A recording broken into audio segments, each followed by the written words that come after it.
Yo, what up? Toji here. Today, we're going to talk about a problem in Wuthering Waves as of recently that I've been seeing all over the internet. So first of all, this is a gacha game problem because really no other game has this problem for the most part that is not gacha, because those games allow you to pretty much circumvent this issue. The issue, I'm just going to go ahead and say it right off the bat: resources. You're able to circumvent resources in many ways. One of those ways is playing the game. Well, in gacha games, you're pretty much gated with resources, and that's the main difference from this game to a different game altogether. So the biggest issue with the resource drought, as far as I can see in Wuthering Waves, is going to be the fact that we've been receiving a lot of things for free without being compensated with more resources. So the best way of explaining this is think of all the characters you have received for free in Wuthering Waves without having to spend a dime, right? You probably received a free Verena at some point. You maybe picked up a free Zhengxing at some point.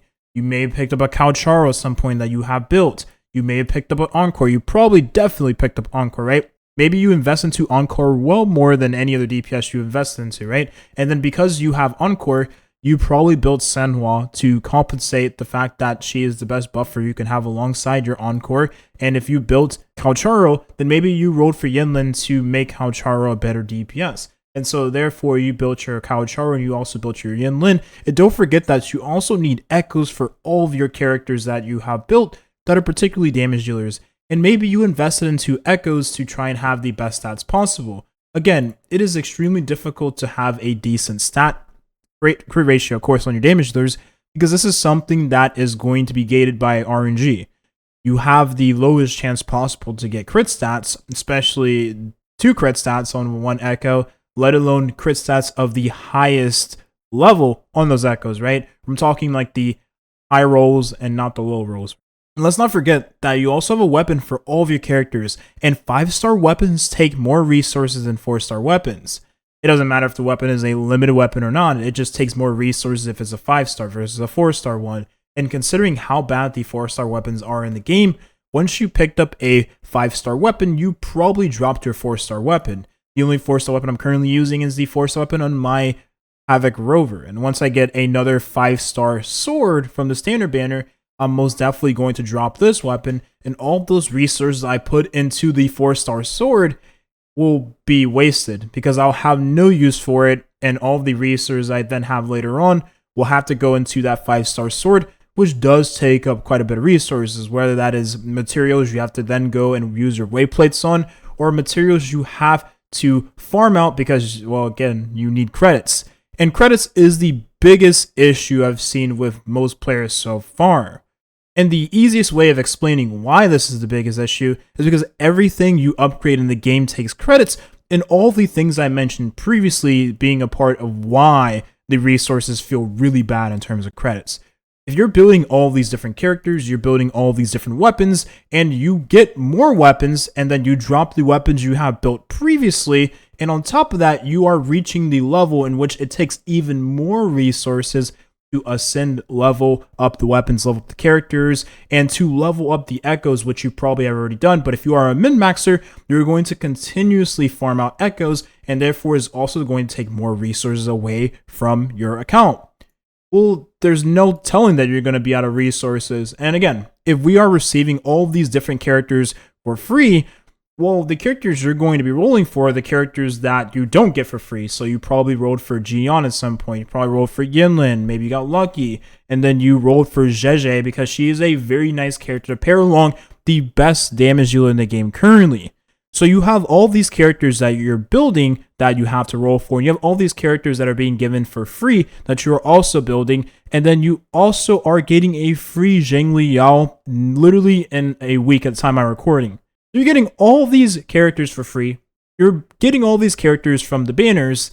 And let's not forget that the 5-star limited banner for the weapons doesn't have a 50-50.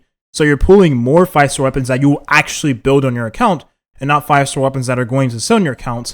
So therefore, you are draining even more of your resources on your accounts. And again, if you are someone that does not farm out credits, and instead you farm echoes because you want to min-max your stats, well, you probably have never farmed credits until when you actually really needed more. and that's when it became too late. Let me just say, the Havoc Rover is an amazing character. Even the Spectra Rover is a pretty decent character. The fact that the default character of the game is actually a top tier character you can get relatively early into the game for free and easy to build nonetheless.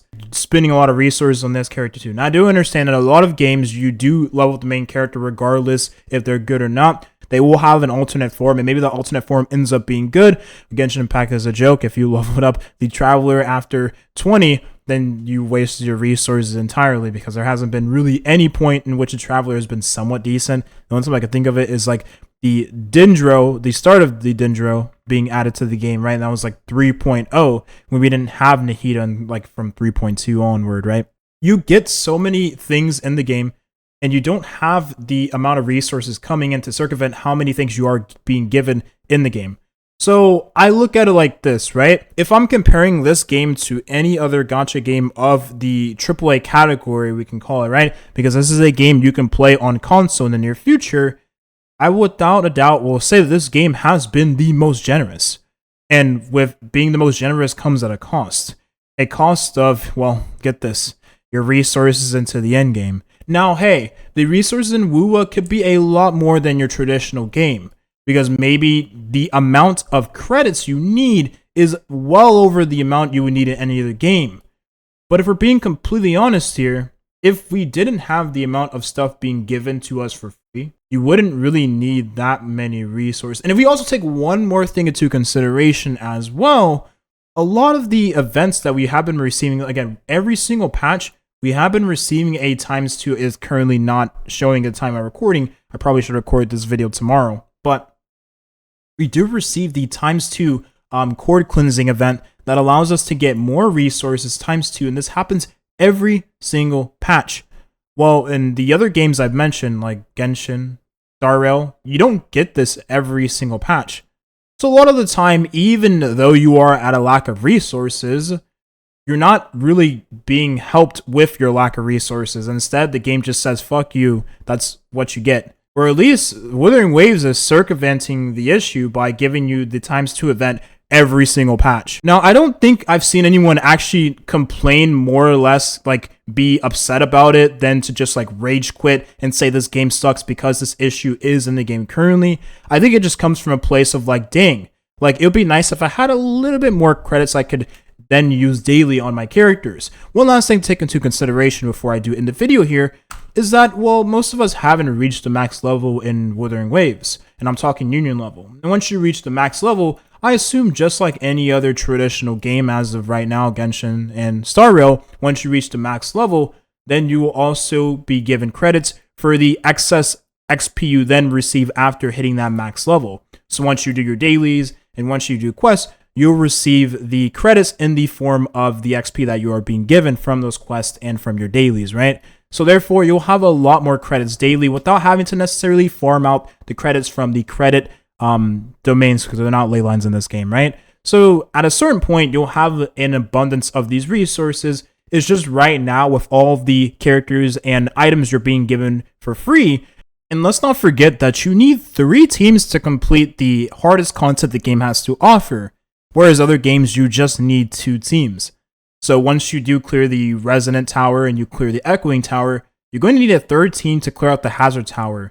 And well, while this might not give you the most rewards as far as the other ones give you, it's still 100 extra Astrite you could use every, well, 2-3 weeks. I think that is nice, and I think players would want to receive this. So to receive the extra 100 Astrite, you would have to build another 2 or 3 characters, 2 depending on type of player you are, and 3 if you don't really like dodging too much, you probably build a 3rd defensive character. And that even brings up a last point here.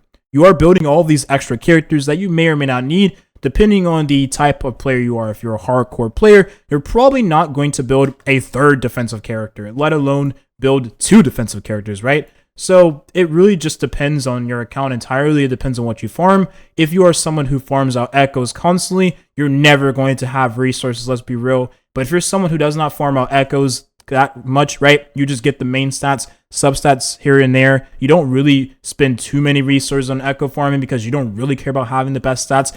newsflash, you don't really need the best stats on your character to clear the content. You need to have good stats, but not the best stats, right? Like min-max stats, you don't really need that. But again, I do understand the appeal of echo farming, and that's why it's highly addictive in games like this, because, well, it's your easiest way of gauging how strong your characters actually are when you have them with a very nice crit ratio and a very high attack percentage.